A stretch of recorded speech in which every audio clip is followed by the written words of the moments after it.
How are your guys' weeks going? It's stressful. A lot of midterms. Ooh, yeah, because those are creeping up. Oh yeah, I had one on Monday and then I have two tomorrow. Ooh, yeah, I actually don't have any midterms this semester. Oh, great for you. Yeah, which is no, like, I mean, last semester I had midterms in all my classes, so. Yeah. But I don't know which is better, not having it or having it, because then it obviously helps your grade if you're doing terrible at it. yeah, because one of my classes, it's based almost most of the grade is the final essay because we Mm. don't have a midterm or a final. Is that your writing intensive class? No, it's actually just a regular Gov class. Hmm. It's because the professor likes it that way. Okay.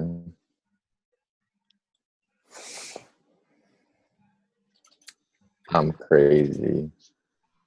Huh? I'm so. Sorry, it's something like floating in my head, Just words are popping in my head. I have to say it. I assume there's an inside joke here. Yeah. Okay, Hey, there's Brian. We missed you, Hello. Brian. Missed you guys too. Yes, we're getting to that point where we miss each other. Oh yeah. After the first session.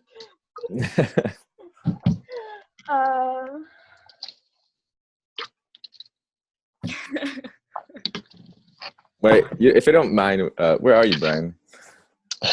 uh, Arc level 2. All right. Okay. Thought it was that.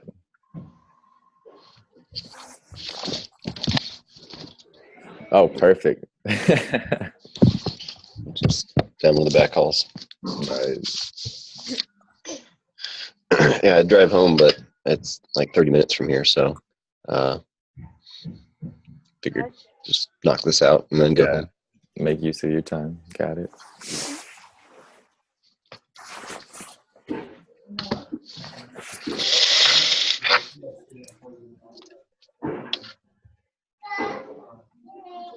Okay. So it seems like pretty much the gang's all here, and if they aren't, then they can catch up. So let me close your chat thing. All right. So today I want to go over Tuesday's lecture, and then finish going over the Civil Liberties Study Guide because we didn't finish that on Tuesday. And so if you guys could just take out a little piece of paper, and I want you guys to do, I'm going to have you guys do a 5-minute free write on what you remember from Tuesday's lecture. Oh, shoot. Watch it. Pop quiz.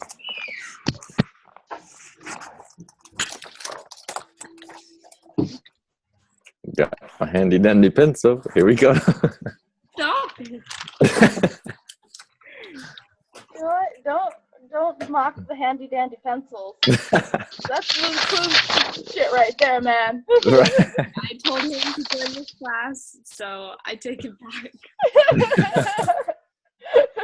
You were like, we need numbers. Wait, no, not like this.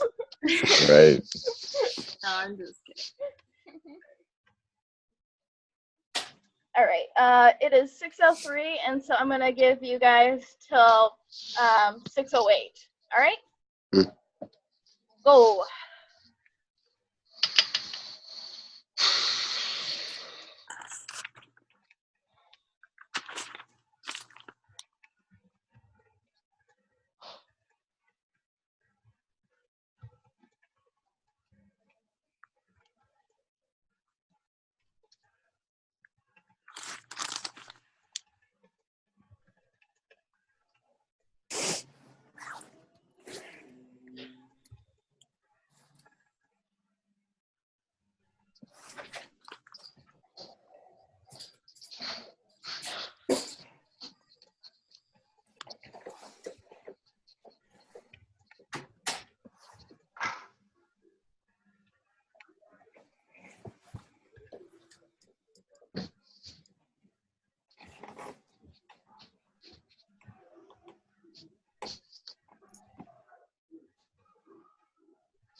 See that?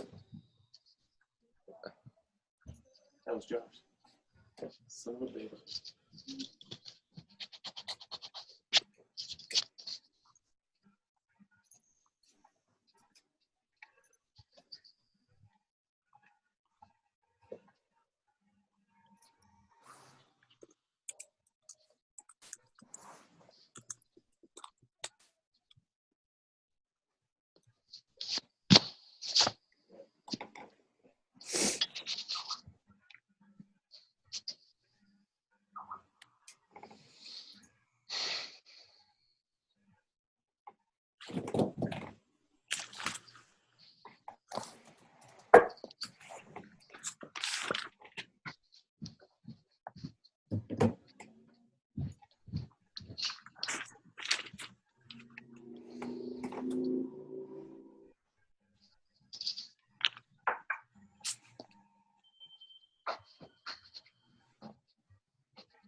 Stop.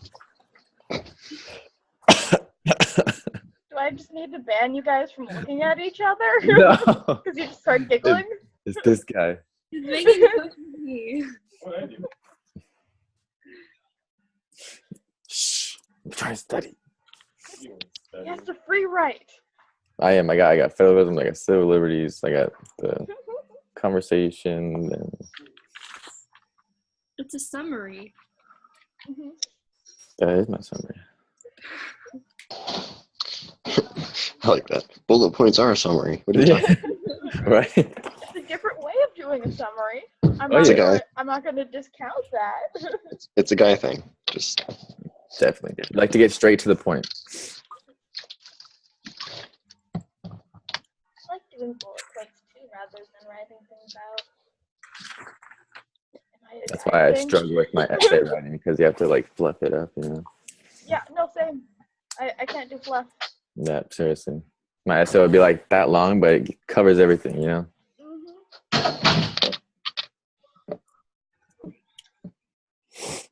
You have one more minute.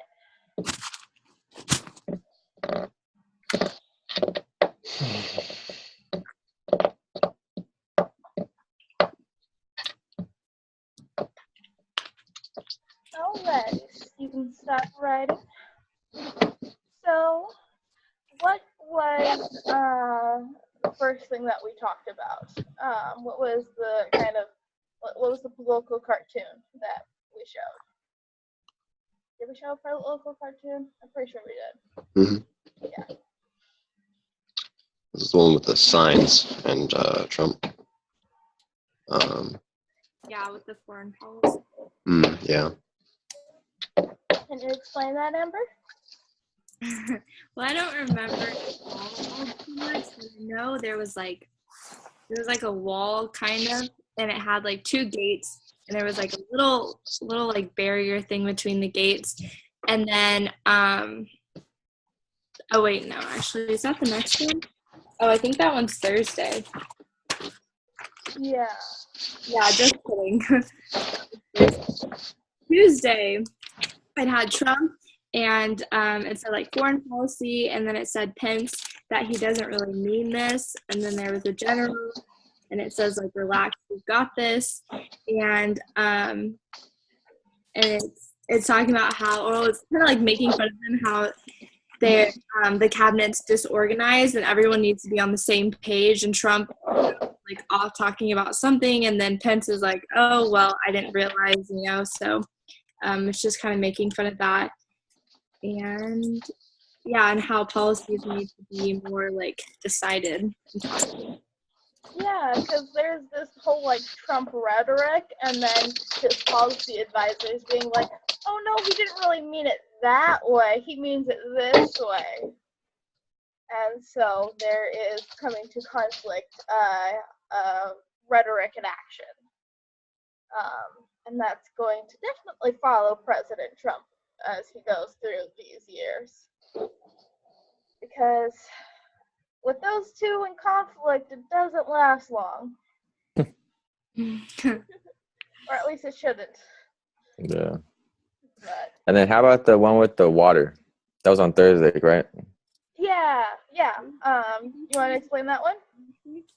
Well, no, I had a question on it. Like, Oh, okay. so, Do you 'cause I remember- what it was? well, yeah, I remember it's like the levee, obviously, and then there's emergency spillway over here. I forget what it said on it. Like It's like Russian something, right? connection. Yeah, Russian connection. Okay. Leaks. But I understand that because I was trying to understand what the professor was saying, but that makes sense. Okay.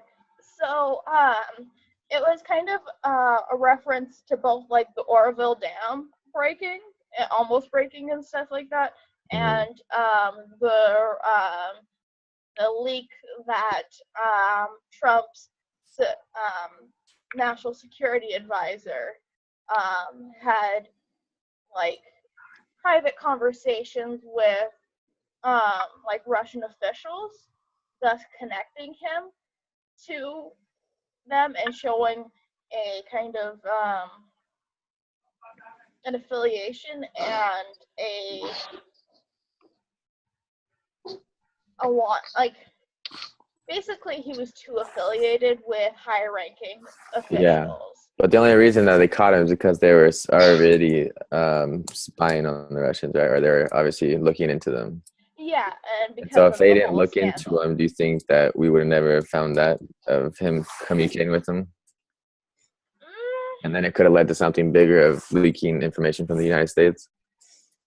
Yeah, I think if it had gone on and stuff like that, and if we weren't currently investigating Russia and specifically looking for corruption leaks regarding Russia, it might have been overlooked until way down the line where, like you said, it's a bigger issue. Yeah. And then is it true? Because I heard that, I don't know if it's true or not, but that there's still maybe people under Trump that are giving out information. Because it wasn't just him. Yeah, and that's a rumor, but there are still definitely people that would have connections with Russia under the POTUS staff. POTUS being President of the United States. Yeah, Just and then easier to say POTUS. while speaking of Russia, do you think that Edward Snowden, do you think he's ever coming back to the United States? No. No. No, Okay. he's. I heard rumors that he was coming back, so I don't know. I heard that too. How he was like, if they did like what they wanted, then he'd give them back. Yeah. I could see him coming back, but only if they did, they complied and everything, and like America was more free about its release of information for citizens of what it's doing, rather than, yeah. But I know like the professor actually will be talking about Snowden later on the semester. Okay. But yeah, no, I think he's probably gonna stay kind of in Eastern Europe for a while until he can maybe just come over secretly and just live in Wyoming or some shit like that, middle of nowhere.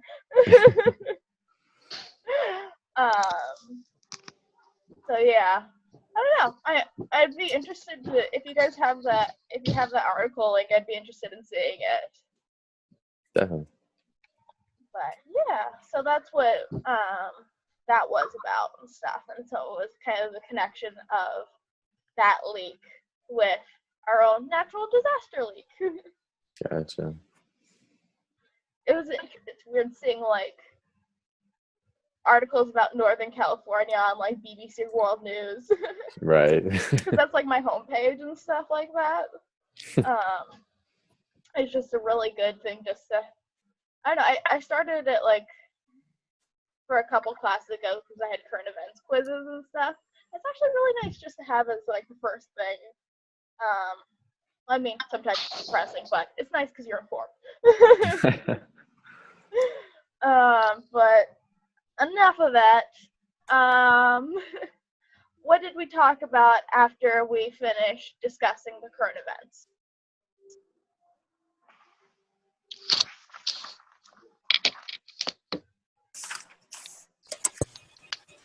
Didn't we talk about Federalist Papers? Yeah. And we were talking about just the way that federalism works, right? Mm-hmm. And what were the specifics that we kind of we went into this last class? Did we talk about any certain articles? I think we talked about Hamilton's argument about proximity and about how the people are more loyal to the states because they're closer to them. Yeah. And then that kind of transitioned into the William Bryce article, the 1988, or 1888, not 1988, because that would be a lot more modern. And so, and what was James Bryce saying? If anyone recalls.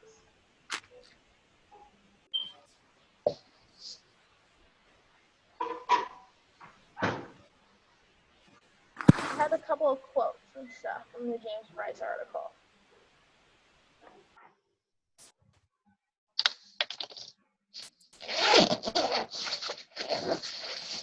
He listed a lot of the police powers that the states had. Could you speak up a little bit more? I said he listed, well, the quote was like, it was a list of all the police powers that the states had. And it talked about, well, I mean, Bryce just talked about how, like, back then, they were more powerful than the federal government. And I think the other quote listed all of the powers that the federal government had, and there wasn't, like, very many. And that with the Constitution, they only had, like, specific powers, or powers that, like, what they could do, and then the states could just do whatever else. Yeah. That wasn't stated in the Constitution. And so was that still continuing in 1888 compared to in 17 I think it was like 1787 when the actual Constitution got put in, but dates don't matter, but compared to the actual Constitution and when the founders put it in, did their federalism continue into 1888, or did it change a little bit? Well, when were the 16th and 17th Amendments ratified? Because once those were put in place, it gave the national government a bit more power to expand. And can you say what the 16th and 17th Amendments are? Top of my head, no. Power to tax. Yes, 16th is power to tax. And had to do with the way that we elected senators. the other one?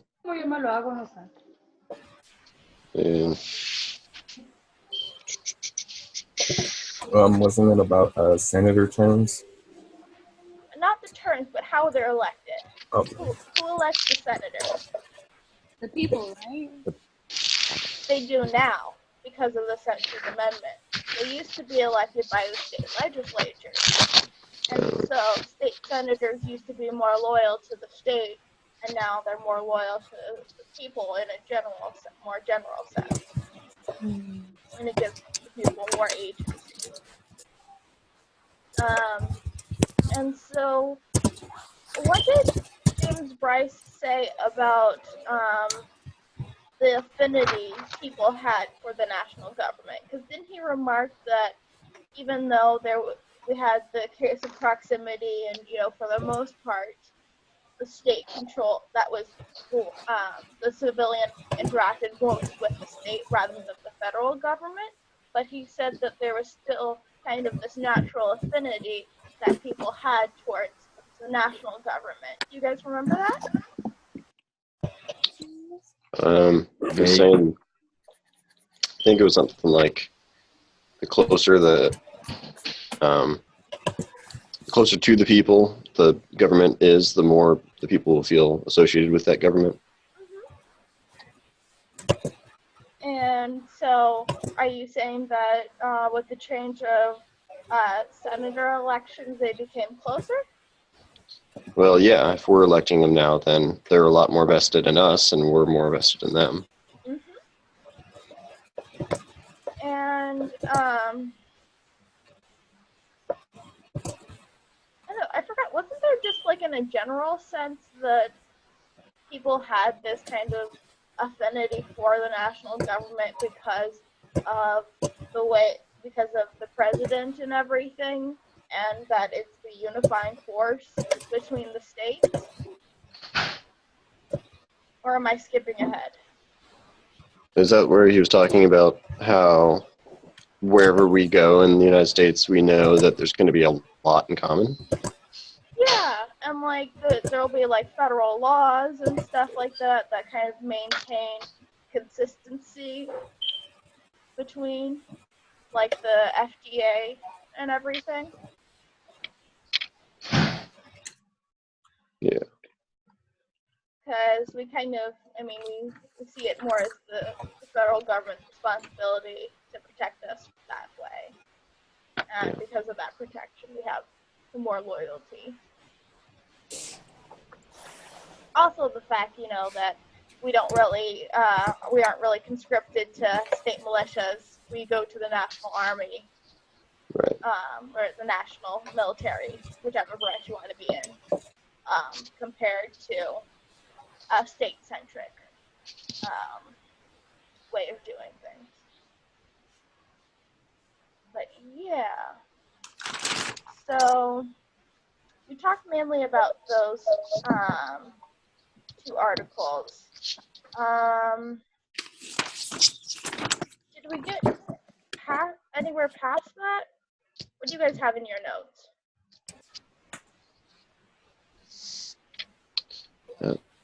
About covers it, as far as I can remember. Okay. I have a question though. Yeah. So when he was talking about like the amendments at the end, and he said those were like limiting, I guess I don't know, like, because I don't know exactly. Maybe I just didn't hear him when he first said it, and then he kept like proving how they were limiting. So, can you just explain that? Because I kind of missed that. Yeah, and so did you catch which amendments he was talking about specifically, or what limits are you talking about? Well, I have them listed. I guess I just like limits what. Okay, so can you give me your list? Of the amendments? Well, it was just the two amendments. And then maybe he didn't say that. Did he say they were limiting? I'm just trying to figure out what you're asking about, which exactly you're asking about. I don't know. It's just, never mind. It's a bad question. No, I want to figure out what your question is. The amendments of 16 and 17? Yeah, but I thought I heard after he said like them that each one was limiting. So I guess I just didn't understand how they were limiting. Okay, well, so the 16th Amendment is the national income tax. So just by that word, national tax, who do you think that's limiting? Whose powers do you think that's limiting? Probably the state. Yeah, because if it's the national government taking the income tax, that means it's not going to the state government. Okay. And so it's limiting their powers via capital, because they'll have less capital to do what they need to do because they don't have an income tax. Yeah, and didn't you say too how before they would just tax the state and now they can tax like individuals? Yeah. Okay. And then with the 17th, with the election of state senators through the people rather than through the state legislature, people, in the state legislature appointing somebody, how do you think that limits? Or who do you think that's limiting? I mean, probably the states again, because it takes away more of their voice. Yeah, exactly. People. Okay. See, Thanks. your questions are good. Does that help explain things? Yeah. Okay. I need to close my door real quick. Be right back.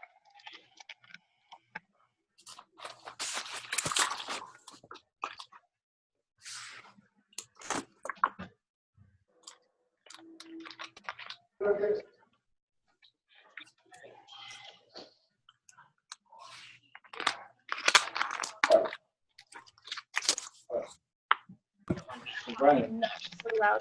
Hey. Roommate. All right. Okay. Let's see. How are we doing on time? Let's see. Find my phone. Where the time is. Does anybody have the time? Just real quick. 6:26. Okay. Cool. So, all right. Are there any other questions about Tuesday's lecture or last Thursday's lecture that you want to go over? Didn't we also go over McCullough versus Maryland? What was that? Did we go over McCullough versus Maryland?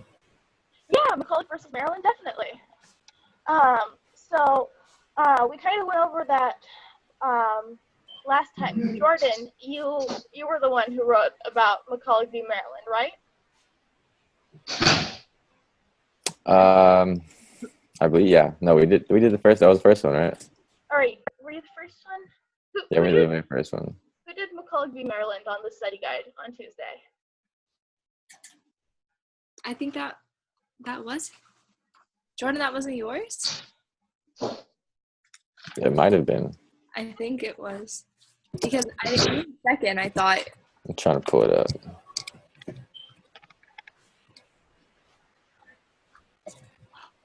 Oh, Anish just said yes, it was. Okay.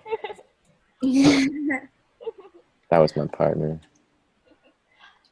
Could you give Joseph the fill-in? Yeah, let me just. Oh, I know what it is. I was just, because you said, what did you talk about on Tuesday? Oh, okay. I wasn't sure. I thought you were asking a question about it. No. I thought it was like, okay.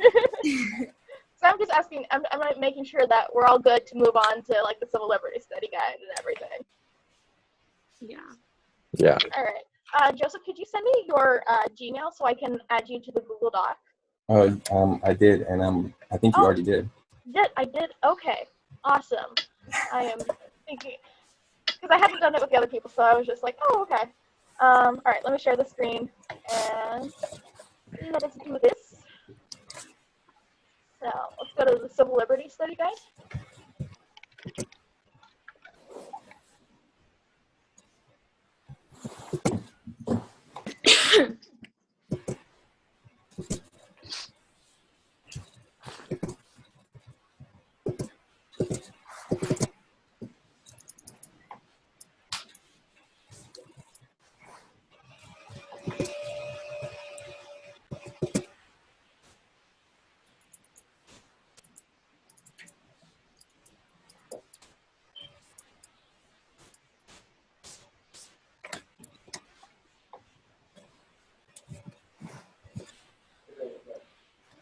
So I'm probably going to do what we did. Well, you guys want to do what we did last time where I split you into partners and you answer study guide, or would you rather just go through it right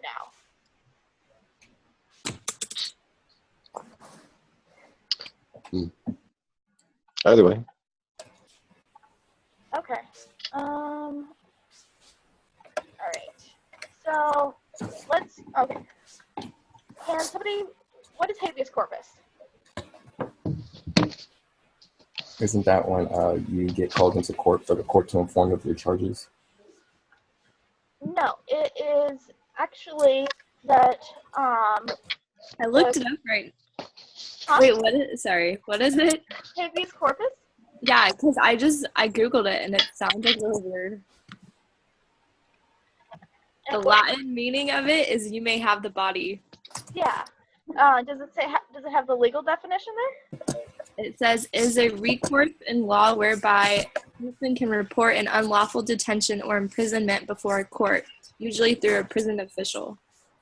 And so what that means is that you can't be unlawfully detained, which means that you can't be detained and not be told what your charges are. That's unlawful detainment. And that's usually the only way that you have unlawful detainment is just where you're like, okay, we're keeping you, but we're not telling you why. Oh, I got that confused.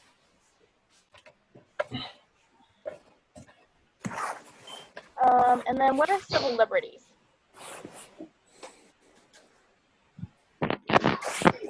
Individual rights protected by the law from unjust government stuff.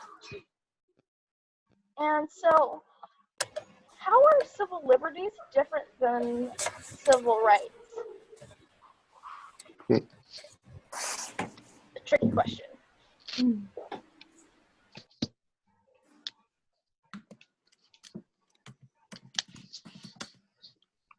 So rights are something that's established in the Constitution Mm-hmm. and the Bill of Rights. And so are civil liberties.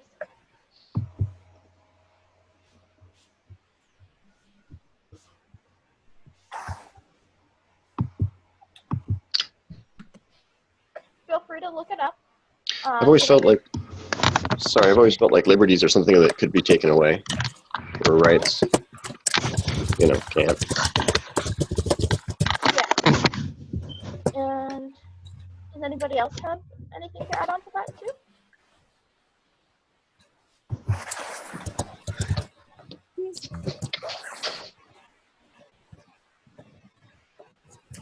Does the civil liberties, is that more like off the Bill of Rights than civil rights? Somebody has like some major feedback.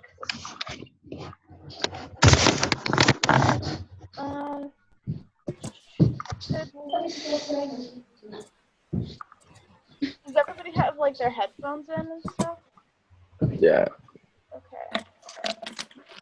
I don't have mine, but is it bad? There's no one in here. No, you're okay. I think it was somebody else. I just couldn't hear people, so I just want to make sure that the background noise is out. Because you were on the right track, Jordan. Can you restart what you were saying? I didn't say anything. Oh, that was me. You were talking about the differences between civil liberties and civil rights, though. That was me. That was him. That was me, Joseph. That was Joseph. Oh. Too many J's. So it was also like the voices were coming out with like. Let's just blame this on technology. Well, Joseph, keep going since you were on the right track, man. Civil liberties are like tied to the Bill of Rights, and civil rights has more to do with like equalizing based off religion and race. Yeah, exactly. So civil liberties are basically things that either the government can't do to you or can't keep you from doing, while civil rights are your rights as a citizen, like your right to vote and participate in political processes and protests and such like that. And you'll find that more in like equal treatment of all citizens, and that comes more in with the 14th Amendment, and we'll be talking about that on Tuesday or Monday, not Tuesday, but you know what I mean. Also, finger guns. This is what I do. Get used to it. I'm sure the rest of you are already used to it. Sorry, at least you're not like squishing anything like Donald Trump does. Yeah, at least I'm just like. Right. Just all the things. They're great. I'm the least and the best at the same time. The least and the most. Okay. All right. Does that make sense? The difference between civil liberties and civil rights? Yeah. All right. Cool. So, what is the Establishment Clause? We talked a little bit about it on Monday when we were talking about the Christian fundamentalist bigotry at the U.S. Air Force Academy. I looked it up, and it says prohibits the establishment of a religion by Congress. Yep. So basically, separation of church and state, people. That's simple. And then free exercise. What do you think that is?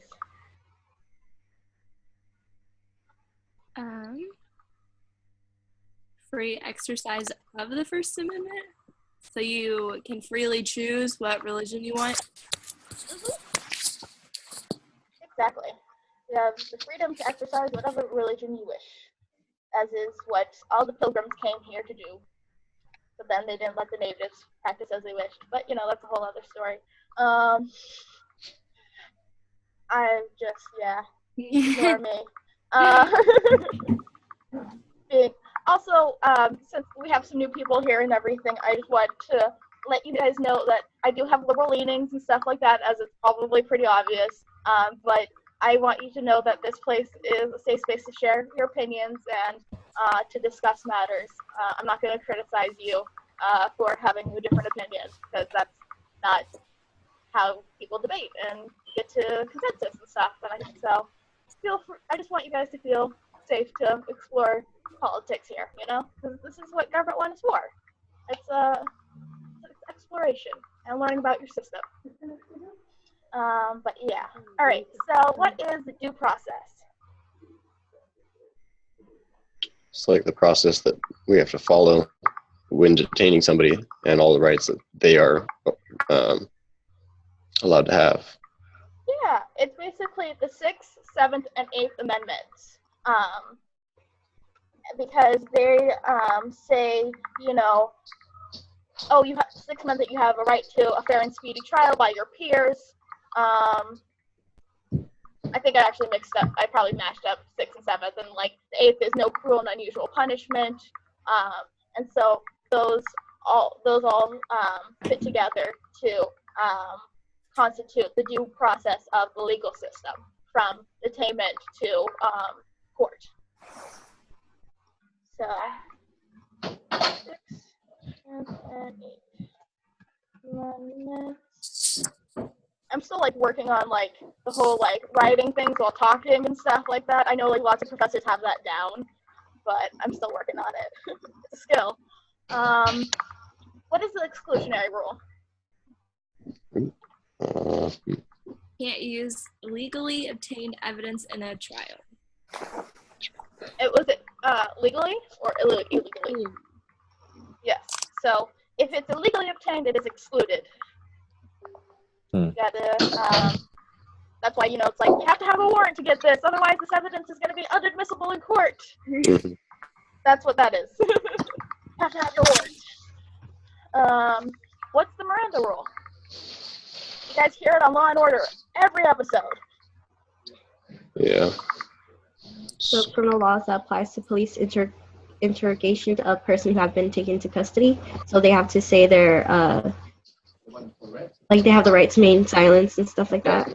Yeah, they do the whole spiel you have the right to remain silent. Anything you can or do can be used in the court of law. I don't know the rest because that's all they go for in Law and Order. You get a lawyer. You have the right to. It's funny. I was going to do law, but then I decided nah. That's other areas are better for me. So what's eminent domain?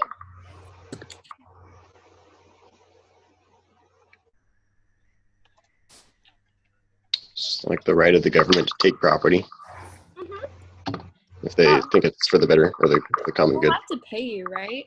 Yes. If you have a farm and they want to use it for a school, they'll pay you for your farm. They'll pay you for it. Because sometimes they don't give you a lot of money. Yeah.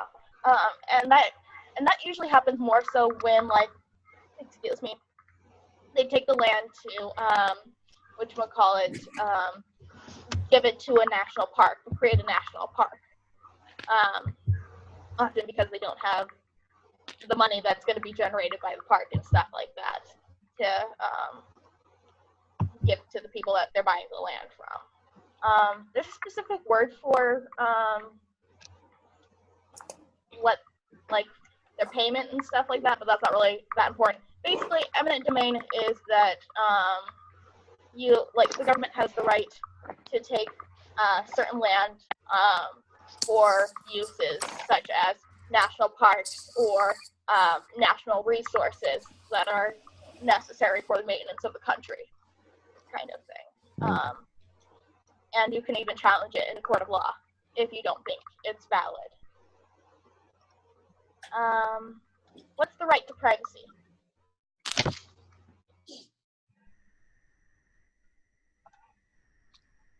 Isn't it that your, like an example, your social security number, they can't like just give that away, so you have the right, that your personal information isn't just publicly like shared. Yeah. So wait, how does that work with, let's say, now social media nowadays? We don't have any privacy then. Yeah, and actually that's coming back into play and stuff like that. For example, I'm sure you guys have heard of like revenge porn and stuff like that, where wronged exes will spread nudes or videos of like their ex and stuff like that as revenge. That is, guys are actually being convicted and sentenced for a couple years because of that, because they're sharing a private thing that the maker did not consent to have be spread. Actually, I want to look more into like the whole legal definition and like ruling on it, but that's starting to come into play. Okay. And actually, let's see what right to privacy really is as it's defined, because it's actually, you guys will know that right to privacy isn't explicitly in the Constitution. Yeah. As you see right here, it says the right to privacy refers to the concept that one's personal information is protected from public scrutiny. U.S. Justice Luis Brandeis called it the right to be left alone. While not explicitly stated in the U.S. Constitution, some amendments provide some protections.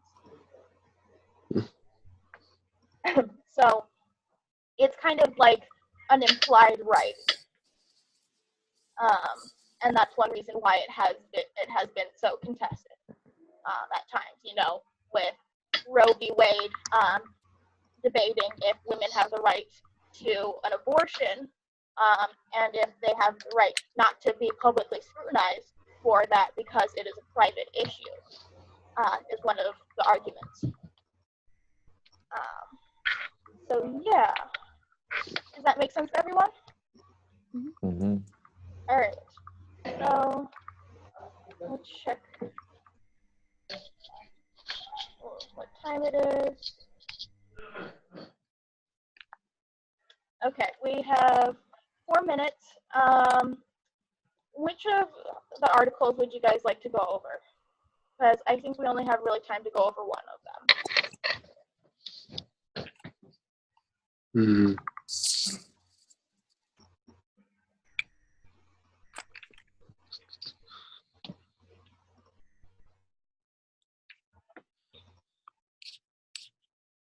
Did you find that interesting? Do you want to talk about them at all? What was the fourth one down there at the bottom? There's only 3. There's only 3. No.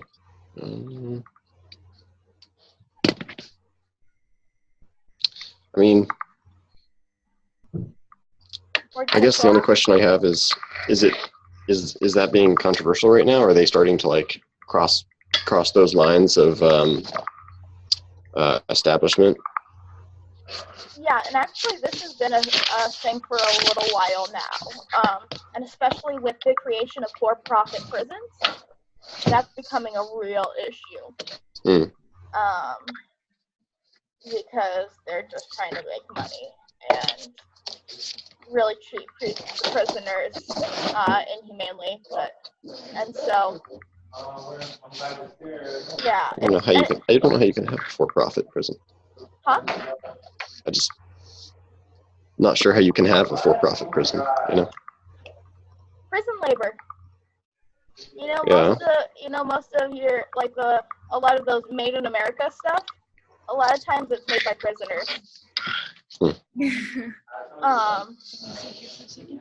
And like, for example, like Victoria's Secret underwear and everything, that's made by women's prisoners. Same thing with JCPenney. Yep. And so so these prisons make these deals with these companies to get subsidies, and thus they gain more profit, and they get subsidies for the government for each inmate that they take in. And so by making deals with both the government and other companies that they're contracting this workforce out to, that they can pay less than minimum wage, about $2 or so, they are able to make a profit. So is that why JCPenney is so cheap? Yep, that's one of the reasons. All right. Well, Victoria's Secret is not that cheap. So how does that work out? Exactly. Are they taking profit? And it's interesting because it's also like this is an alternative to like the non-legal sweatshops. Someone's making a heck of noise. Like someone's typing. Super Yeah. loud. All right, go ahead. You're good now. All right. Sorry for whoever's typing, but yeah. So like instead of having like sweatshops and stuff like that, where people are being paid less because they aren't documented and everything, and they're building the clothes there. Instead, they're finding an even cheaper source: prisoners.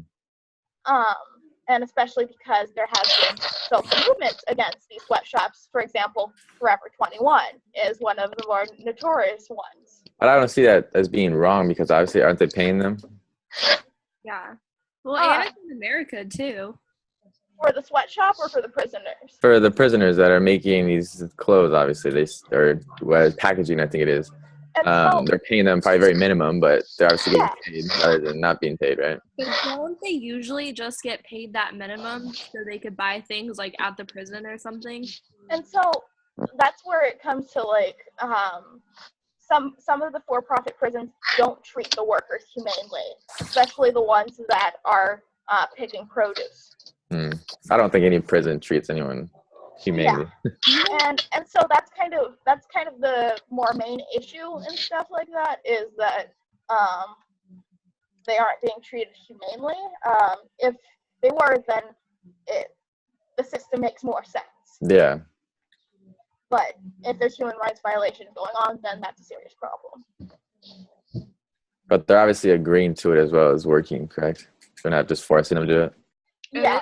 Well, they're probably threatened with solitary, honestly. So they can find it. But it's like an incentive because don't they buy like things that they like, or like they could purchase like other things that are but right? some people, part of their conviction is that they have a debt to society, an actual financial debt, and so all of their wages go to paying that debt. But that's still a good system because that way they're working off paying it while they're in prison. See, that doesn't make sense because they're making very, very little money. But they probably did a terrible thing, though. Mm-hmm.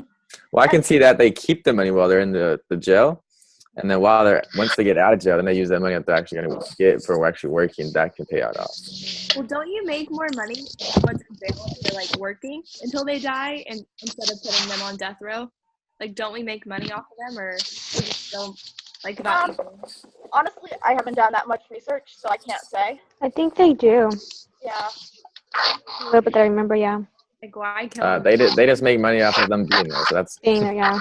But they get like free housing, like food, like those things. So that kind of. That's what I'm saying. If I was ever homeless, guys, I would do a crime because then I would go to jail, and then I would say get housing, shelter, food. That's the problem with our society. Yeah, no, I mean, we could go into a whole lot, but it's a little past 8:50, and so I'm gonna stop everyone here. But I'm glad that we started like discussing stuff and everything. I enjoyed this. So I'm gonna stop the share and everything. So are there any last questions that you want to throw out there before you leave, or are you guys good for tomorrow? All right. you. I'll see ya. Have a good night. Have a good one. All right. See ya.